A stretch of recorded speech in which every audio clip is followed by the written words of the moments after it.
बिस्मिल्लाहिर्रहमानिर्रहीम। अस्सलाम वालेकुम नाज़रीन, आप यूट्यूब चैनल देख रहे हैं। मैं इमरान खान हूँ। पहले आपको बता देते हैं कि आज के वीलॉग में हम आपको क्या बताने जा रहे हैं। आज 29 सितंबर है और जुमेरात का दिन है। सबसे पहले तो आपको बताएंगे कि काबीना में एक नया रिकॉर्ड लगा दिया है शहबाज शरीफ ने।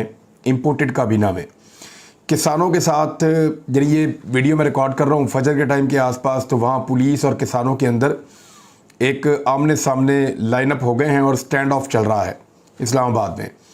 कौमी सलामती की कमेटी में क्या हुआ, फवाद चौधरी का ड्राइवर पकड़ लिया गया था और उसको क्या ऑफ़र किया गया, ये भी मैं आपको बताऊंगा। और जनरल बाजवा ने इमरान खान साहब को क्या बात बताई वज़ीर-ए-आज़म हाउस के हवाले से, ये भी इस वीलॉग में बताऊंगा। और जाली काल वाला जो बंदा पकड़ा गया है, ये कहानी क्या है। और ये जो बेवकूफ़ लीक्स आ रही हैं, यानी पहले तो एक हैकर है वो लीक कर रहा है, और अब ये एक बेवकूफ़ लीक्स का भी सिलसिला शुरू हुआ, वो आपको बताता हूँ। और कुछ एक मेरे पास डेटा है, बड़ा खौफनाक काम किया इम्पोर्टेड हुकूमत ने और गैर कानूनी काम किया है।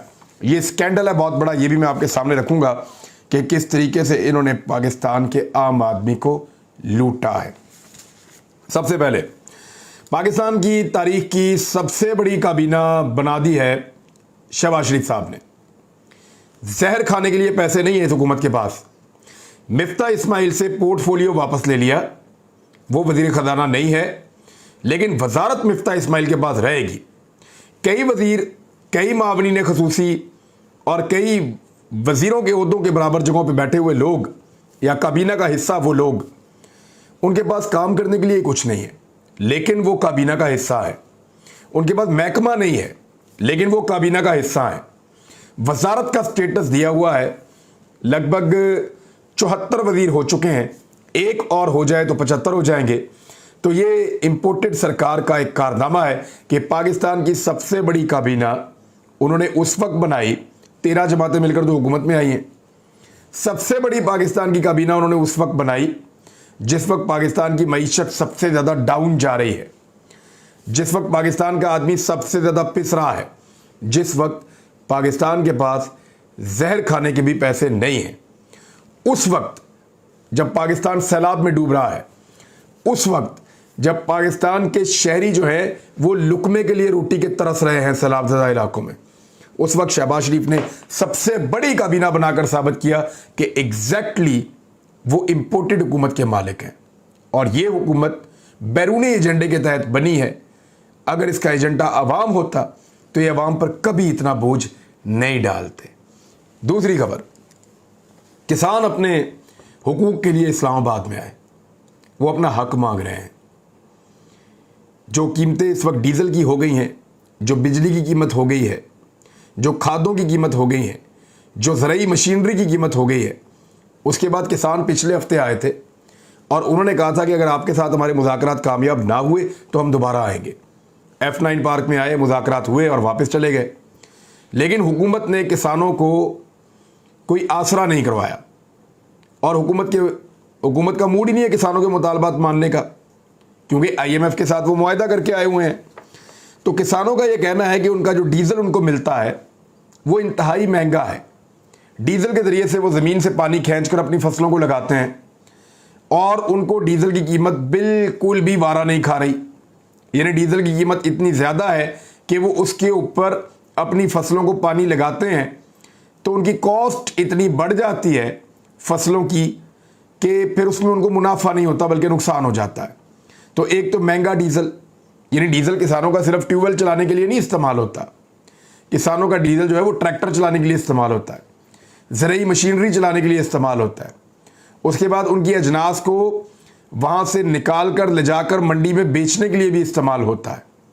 तो किसानों के लिए डीज़ल जो है वो एक लाइफ लाइन है और उसकी कीमत तारीख की बुलंद तरीन सतह पर इस इम्पोर्टेड सरकार ने पहुँचा दी है।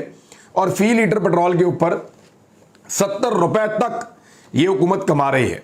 यानी इन्होंने 70 रुपये का पेट्रोल बेचना था, 70 रुपये तो ये ऊपर कमा रही है और इतना महंगा इन्होंने कर दिया है डीज़ल को। फिर उसके बाद जो है वो यूनिट बिजली का इनको जो मिल रहा है किसानों को, वो लगभग 36 रुपये यूनिट तक चला गया है।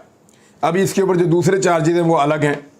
तो 36 रुपये यूनिट, इमरान खान साहब 16 रुपये यूनिट दे रहे थे, बल्कि किसानों के लिए सब्सिडी भी थी। तो ये सारा कुछ छीन लिया और किसानों का बेड़ा गर्क कर दिया। 36 रुपये यूनिट बिजली मिल रही है किसान कैसे बिजली के जरिए ट्यूबवेल चलाएगा या अपनी फसलों को पानी देगा? तो ये एक बहुत मुश्किल काम है किसान के लिए। खाद की कीमतें दुगनी से ज़्यादा कर दी हैं इन्होंने, और इतनी महंगी खाद कर दी है, तमाम खादों के ऊपर से सब्सिडीज भी ख़त्म कर दी हैं। तो अब किसान जो है वो 1 एकड़ में जितनी खाद उसकी डलती है उस हिसाब से तो उसकी फसल ही नहीं बिकेगी। यानी कोई किसान अपनी फसल के ऊपर 200 रुपये लगा के 150 रुपये की फसल बेचेगा तो 50 रुपये लॉस में ही जाएगा ना, मुनाफे में तो नहीं जाएगा। और फिर फसल भी उसकी अच्छी बनती है बुरी बनती है ये तो अल्लाह रब्बुल इज़्ज़त जानते हैं, ये तो मौसम के क्या हालात बनते हैं ये तो अल्लाह जानते हैं।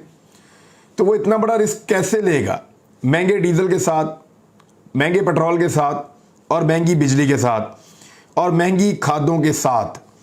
तो किसानों के जो मुतालबात हैं वो ये हैं कि जो बिजली का यूनिट है वो उनके लिए सस्ता किया जाए, डीजल की कीमत जो है वो कम की जाए, खाद के ऊपर उनको दोबारा सब्सिडी दी जाए, ट्रैक्टर और सराई मशीनरी जो साथ वो किसान इस्तेमाल करते हैं उसके ऊपर टैक्सेस को ख़त्म किया जाए, ताकि किसान जो है वो इस बुरी सूरत हाल से बच सके।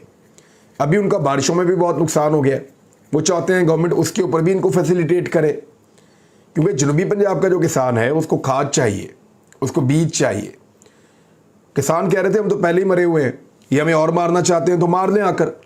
वहाँ पुलिस और किसान आमने सामने लाइनअप हो रहे थे आधी रात को, फजर की नमाज से पहले। पुलिस ने लाइटें बंद कर दी थी और कंटेनर्स मंगवा लिए थे।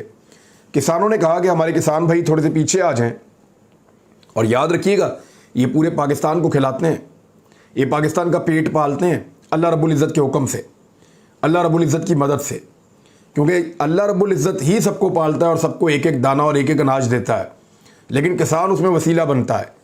ये लोग दिन रात मेहनत करते हैं, मौसम से लड़ते हैं, सख्तियों से लड़ते हैं, बड़ी मुश्किलों से काम करते हैं, इंतज़ार करते हैं और फिर अनाज फराहम करते हैं। पूरी दुनिया में किसान की एक इज़्ज़त होती है, फार्मर की, लेकिन पाकिस्तान में इनको हमेशा जलील और रुसवा किया जाता है। इमरान खान साहब के दौर के अंदर कुछ पॉलिसी से किसान खुश हुए थे और कुछ से नाराज़ भी हुए थे, लेकिन इस हुकूमत ने उनकी बिल्कुल कमर तोड़ दी है। किसान वहाँ पे खड़े थे, वो कुछ पीछे हटे और उन्होंने कहा कि हम पहल नहीं करेंगे, लेकिन अगर हुकूमत ने हम पर हमला किया तो फिर हम ईंट का जवाब पत्थर से देने पर मजबूर होंगे। मैं इमरान रियाज खान अपने पूरे दिल के साथ अपने किसान भाई के साथ खड़ा हूँ, और मैं पीछे नहीं हटूंगा, किसानों का हर जगह पर साथ दूंगा, पहले भी देता रहा हूँ, क्योंकि वही हमारे लिए मेहनत करते हैं, रातों को जागते हैं, सुबह सुबह उठकर जाकर अपनी फसलें संभालते हैं, और उनकी मेहनत का जो फल है वो पूरा पाकिस्तान खाता है। तो इस मुश्किल वक्त में उनको अकेला नहीं छोड़ूंगा, अपने काम के ज़रिए, अपनी आवाज़ के ज़रिए से उनका पूरा साथ दूंगा, और इसी तरह पूरे पाकिस्तान को भी किसान भाइयों का साथ देना चाहिए। अब आ जाए, कौमी सलामती कमेटी की एक मीटिंग हुई है और वहाँ पे ऑडियो लीक्स वाला मामला जो है वो डिस्कस हुआ। उसके बाद एक कमेटी बना दी गई है जहाँ पे अब तहकीकात की जाएंगी। हुकूमत के लिए वाकई एक बड़ी परेशान कुन सूरत हाल है। हुकूमत की जो ऑडियोज़ निकली हैं वो बहुत परेशान कुन हैं, और अगर ये हैकर जुम्मे वाले दिन ऑडियोज़ की बम्बारमेंट कर देता है तो इस हुकूमत के पल्ले कुछ नहीं बचेगा, क्योंकि बहुत सारी चीज़ें ऐसी सामने आने वाली हैं जिससे हुकूमत की परेशानी में बहुत ज़्यादा इजाफा होगा, और हो सकता है फिर ये हुकूमत लंबी ना चल सके। तो ये ऑडियोज़ तो बहुत गले पड़ने वाली हैं, साजिशी ऑडियोज़ हैं। जबकि इमरान खान साहब की जो ऑडियो निकाली है वो कोई बेवकूफ़ लीक्स है जिसने ये लीक कर दी है। लीक तो नहीं कि इसको जानबूझकर निकाला गया है, यानी जिनके पास मुबैना तौर पे जिनके पास इन ऑडियोज़ का डाटा था, उनके डाटा के अंदर से कोई नकब लगा के या कोई हैक करके डाटा का एक बहुत बड़ा हिस्सा ले गया है और वो उसको अब इंजॉय कर रहा है। लेकिन जिनके पास ये डाटा था उन्होंने उस डाटा के अंदर से एक ऑडियो लीक कर दी है बैलेंस क्रिएट करने के लिए। अब जो बैलेंस क्रिएट किया गया है उसमें इमरान खान साहब की ऑडियो है, लेकिन ऐसी मैंने डफर हुकूमत या इस तरह के मैंने लोग नहीं देखे जिनको ये पता ही नहीं है कि क्या लीक करना और क्या नहीं करना। यानी इमरान खान पहले दिन से कह रहे हैं कि साइफर एक हकीकत है, पहले दिन से कह रहे हैं कि उसके ऊपर तहकीकात करवाओ, पहले दिन से कह रहे हैं कि साइफर एक साजिश है, और ये मान नहीं रहे थे। नहीं जी नहीं, कोई साइफर नहीं है, कोई लेटर नहीं आया, कोई इस तरह का ख़त नहीं है, ऐसी कोई बात ही नहीं हुई, ये तो इमरान खान साहब झूठ बोल रहे हैं, साजिश कर रहे हैं। लो अब ला के खुद ही साबित कर दिया। 3 चीज़ों को उस ऑडियो को लीक करने में इन्होंने साबित कर दिया। नंबर 1, इमरान खान साहब जो कह रहे थे वो ठीक है, वो एक साजिश है। नंबर 2, साइफर को इमरान खान साहब से छुपाने की कोशिश की गई, जो इस ऑडियो में साबित भी हो रहा है। और एक ये कि जितने लोग भी इससे भाग रहे थे और इसके बारे में गलत बयानी कर रहे थे वो झूठे निकले हैं, और ये रिजीम चेंज ऑपरेशन इस साइफर के नतीजे में हुआ है। तो ये 3 चीज़ें तो बड़े आराम से साबित हो गई हैं। फवाद चौधरी साहब का ड्राइवर पकड़ लिया गया था, और फवाद चौधरी साहब के ड्राइवर को पकड़ा गया, और उसके बारे में जो खबर है मैं आपके साथ शेयर कर देता हूँ। मुबैना तौर पर इसको अगवा किया गया और फिर कहा गया कि पैसे ले लो और हमारे इन्फॉर्मर बन जाओ। अब वो कौन था जिसने फवाद चौधरी साहब के ड्राइवर को पकड़ा और उसको इन्फॉर्मर बनाने की कोशिश की गई? फवाद चौधरी साहब ने एक और बात भी की है। वो ये कह रहे हैं कि जनरल बाजवा ने, जनरल कमर जावेद बाजवा ने, आर्मी चीफ ने इमरान खान साहब जो उस वक्त वज़ीर आज़म थे उनको कई बार कहा कि वज़ीर आज़म हाउस में बात करना महफूज नहीं है। फवाद चौधरी ने कहा कि आर्मी चीफ ने, जनरल बाजवा ने इमरान खान से एक बार नहीं कई बार ये बात कही थी कि वज़ीर आज़म हाउस में बात करना महफूज नहीं है। इसका मतलब है आर्मी चीफ को इस बात का अंदाज़ा था कि यहाँ पे जो बातचीत होती है गालिबन वो रिकॉर्ड होती है, या वो बातचीत जो है वो कहीं पे सुनी जाती है, तो इसलिए उन्होंने इमरान खान साहब को ये बात कही थी। अब फवाद चौधरी साहब ये क्लेम कर रहे हैं, अब फवाद चौधरी साहब कह रहे हैं तो वो इमरान खान साहब के साथ रहे हैं, और बहुत मुमकिन है कि इमरान खान साहब ने ही उनको ये बात बताई हो। एक बंदा पकड़ा गया है जी, और वो एतराफ़ जुर्म कर रहा है कि मैंने जाली एक कॉल की, अपने एक साथी के साथ में मिला, उसने मुझे एक कॉल इस तरह से बन के की जैसे वो किसी इदारे से बात कर रहा है, और मैंने यहाँ से उसको जवाब दिया। हमने ये कॉल को सोशल मीडिया पे वायरल कर दिया।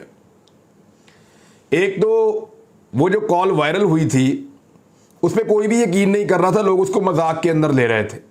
सबको पता था कि ऐसी कॉलें यूं वायरल नहीं होती, और इदारे से अगर कोई बंदा कॉल करता तो इस तरह थोड़ी कॉल करेगा, इस तरह के अल्फाज थोड़ी इस्तेमाल करते हैं। माजी में एक इस तरह की कॉल जो है वो एक टीवी चैनल ने भी चलाई थी, आपको याद होगा, और कुछ और लोग भी ऐसी कॉल्स के बारे में माजी में बात करते रहे हैं। नवाज शरीफ साहब भी कहते रहे हैं कि महकमा ज़राअत से टेलीफोन आते थे और वो हमें कॉल्स करते थे और हमारे लोगों को डराते थे। इमरान खान साहब भी ऐसी बात करते हैं, लेकिन इस कॉल को किसी ने अहमियत नहीं दी। लेकिन ये बंदा पकड़ा गया और इसने कहा जी कि मैंने ये काम किया है, और आप इमरान खान की और फवाद चौधरी की और बाकी लोगों की बातों में ना आए। मेरे ख्याल में लोग रोटी को चोची नहीं कहते, लोग बेवकूफ़ नहीं हैं। ये तो एक प्रैंक तरह की कॉल थी, किसी ने प्रैंक किया हुआ, जैसे 2 लोग मिलकर प्रैंक करते हैं ना कि तुम भाई ये कहना मैं आगे से ये कहूँगा, तुम ये कहना मैं आगे से ये कहूँगा। वो एक प्रैंक टाइप की एक कॉल थी, एक फेक कॉल थी, और लोगों ने उसको हंसने के लिए, मजाक के लिए एक दूसरे को फॉरवर्ड किया हुआ था, और ऊपर हंस भी रहे थे लोग। लेकिन इसको भी पकड़ लिया, और पकड़ के इसका सॉफ्टवेयर अपडेट करके इससे भी एक स्टेटमेंट निकलवा दिया इमरान खान के और फवाद चौधरी के खिलाफ। तो लोग बेवकूफ़ नहीं है, लोगों को पता है कि कॉलें कौन करता है, लोग जानते हैं कि असली कॉल क्या होती है, और लोगों को पता है कि असल में दबाव कैसे डाला जाता है। जो लोग इस दबाव से गुजरे हैं वो सब जानते हैं और उनको सब पता है। अब आ जाए इस बात के ऊपर कि मौलाना फजलुर रहमान साहब जो हैं उनका स्टेटस मैं सिर्फ आपको बता दूं, अभी भी वो पीडीएम के सरबराह हैं, लेकिन मौलाना फजलुर रहमान साहब महंगाई के मामले पर इस हुकूमत के साथ खड़े हैं। 50 साल का रिकॉर्ड महंगाई का टूट गया, मौलाना फजलुर रहमान साहब हुकूमत के साथ खड़े हैं। ट्रांसजेंडर कानून आया, मौलाना फजलुर रहमान साहब इसी हुकूमत के साथ खड़े हैं। फ्रांसीसी सदर जिसको मौलाना फजलुर रहमान साहब मलऊन कहते थे, उससे शहबाज शरीफ साहब ने हंस हंस के प्यार की पींगे बढ़ाई।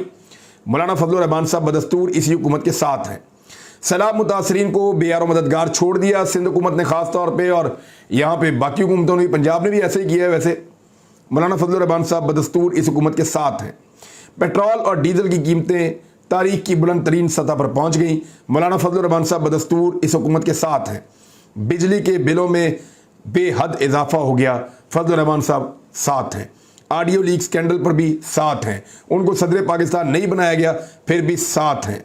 मौलाना फजलुर रहमान साहब अगर इसी तरह इक़्तिदार के साथ चिमटे रहते हैं ना, तो याद रखिएगा उनकी 15 सीटें 10 तो हो जाएंगी, लेकिन 15 सीटें 20 नहीं होंगी, और ये बात आप लिख कर रख लें। अब आए, एक स्लैब सिस्टम होता था बिल के अंदर, गरीब लोगों के लिए एक स्लैब सिस्टम बनाया हुआ था कि जो बंदा 1 यूनिट से लेकर 100 यूनिट तक खर्च करेगा, बिजली कम बिजली खर्च करेगा गरीब आदमी, उसको बिजली मिलेगी 7 रुपये 74 पैसे फी यूनिट। जो 101 यूनिट से 200 यूनिट तक इस्तेमाल करेगा उसको मिलेगी 10 रुपये की फ़ी यूनिट। जो बंदा 201 यूनिट से 300 यूनिट तक इस्तेमाल करेगा, यानी उससे थोड़ा बड़ा सारिफ है, उसको मिलेगी 13 रुपये कुछ पैसे में फ़ी यूनिट। तो इन्होंने स्लैब सिस्टम खत्म कर दिया है, और स्लैब सिस्टम जो खत्म किया है वो नेपरा की हेयरिंग और नेपरा की अप्रूवल के बगैर खत्म किया है। और अब सबको जो यूनिट मिलता है वो 24 से 25 रुपए में मिलता है। यानी जिसको 100 यूनिट वाले को बेचारे को 7.25 में यूनिट मिलता था, अब उसको 24-25 में मिलता है। जो 200 यूनिट तक वाला है वो 10 रुपए का यूनिट लेता था, वो भी अब 25 रुपए का यूनिट ले रहा है। जो 300 यूनिट वाला है वो 13 रुपए कुछ पैसे का यूनिट लेता था, वो भी 25 रुपए का यूनिट ले रहा है। और ये सब कुछ गैर कानूनी तरीके से नेपरा की अप्रूवल के बगैर किया गया है। अब इसी तरह जब इस तरह इन्होंने बिजली की कीमत बढ़ा दी है बहुत ज्यादा, तो साथ ही साथ जो fuel adjustment tax, excise duty, इन सब की शरह ऑटोमेटिकली बढ़ गई है। और यूनिट जाकर पड़ता है, जो आज हम हिसाब किताब लगा रहे थे, वो 61 रुपए से 71 रुपए तक यूनिट चला जाता है बिजली का एक।